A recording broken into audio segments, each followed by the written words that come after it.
welcome to the Mind of Marlin.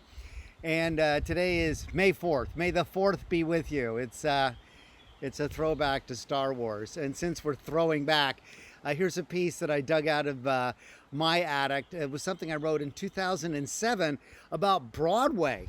I went to New York City and saw a couple of shows, and I was prompted to write this piece. It's called Recycled Broadway. On Broadway, at last count, there were 4 major shows that were based on movies. I saw 2 in one day. Broadway has caught the green trend and has gotten into the recycle game. The big difference, however, is that when you recycle a can or a plastic bottle, the next item made from that material doesn't resemble the original product. Plastic bottles become a paintbrush or a door handle or any myriad of things. True, aluminum cans can be crushed even without the help of critics, and turned into another can. But this time, instead of being filled with soda, it is now grown up and contains a beer. Seeing Spam-A-Lot was disappointing, as all of the good jokes from the movie were just simply being retold live. I've already heard any number of times, "I blow my nose in your general direction," from any number of friends.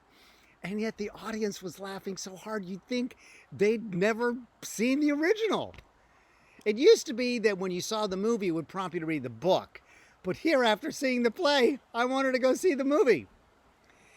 By now, the creative minds have been sidestepped, because the big money learned long ago that people will spend a certain amount on their ticket, and once they spend that certain amount, they feel obliged to enjoy the show.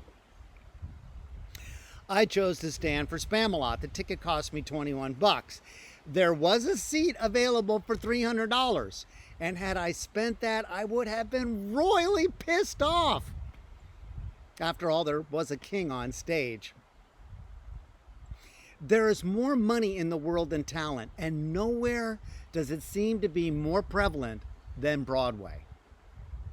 Spam-A-Lot won a Tony for Best Musical, and I don't know what the competition was, but giving an award for a show that is making fun of itself and other musicals can't be seriously funny. I got to see gags in Spam-A-Lot, which made references to Fiddler, Phantom, Wicked, game shows. So instead of creating something anew, let's make fun of the stuff we've already seen. It will only appear funny if you were a savvy theater buff and had already seen and remembered all of those other shows, or just hopped $300 on a ticket.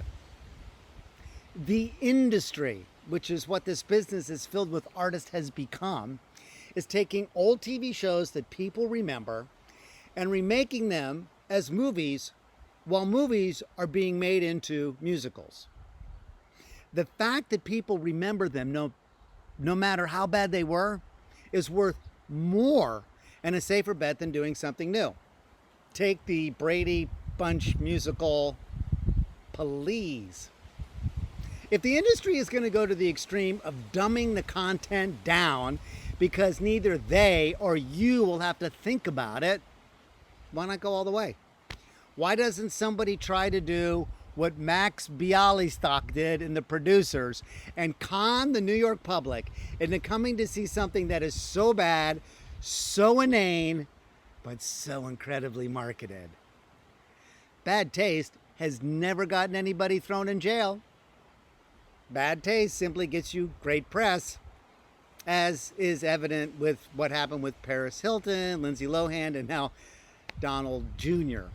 You get the idea. Let's see reality Broadway musicals, because it is, after all, such a great success on TV. Why wait for the TV show to go to film before bringing it to Broadway? Go straight to stage with it. Reality Broadway musicals.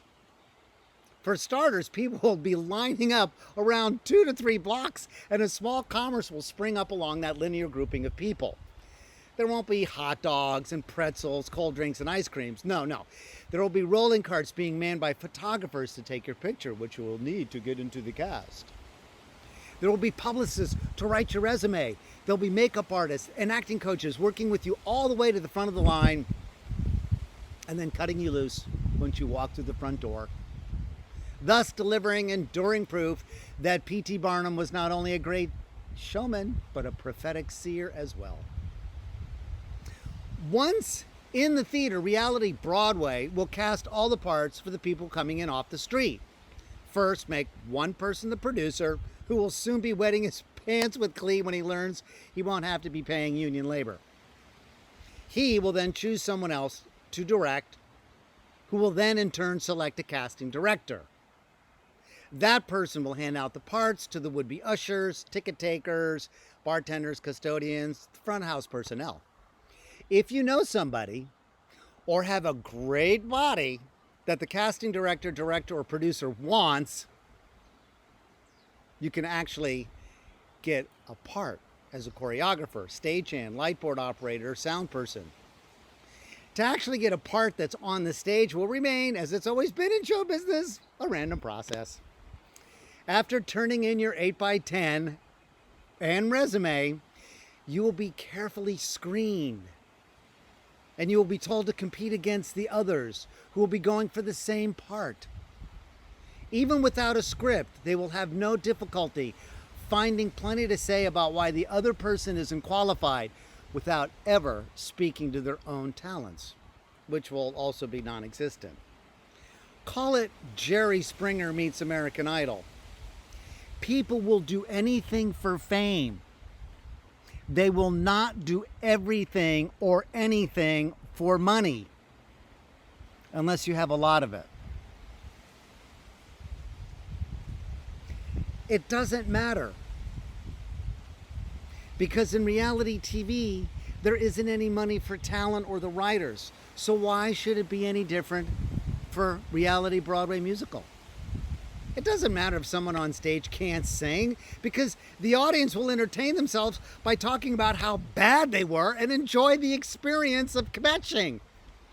It won't matter if you can't act, because in reality Broadway, like reality TV, people are only coming and tuning in hopes of seeing somebody humiliate themselves. Reality Broadway will run longer than anything out there, because as long as there are people who want to be in the limelight, they will line up outside to be part of the show. But the real genius here, behind all of this, is people will pay for the privilege to be taken advantage of, so long as you spell their name right. Hey, thanks for tuning in. It's always a pleasure. Enjoy the cartoons. Stay safe, everybody. Love each other. Wash your hands and everything else, just to be sure. Aloha.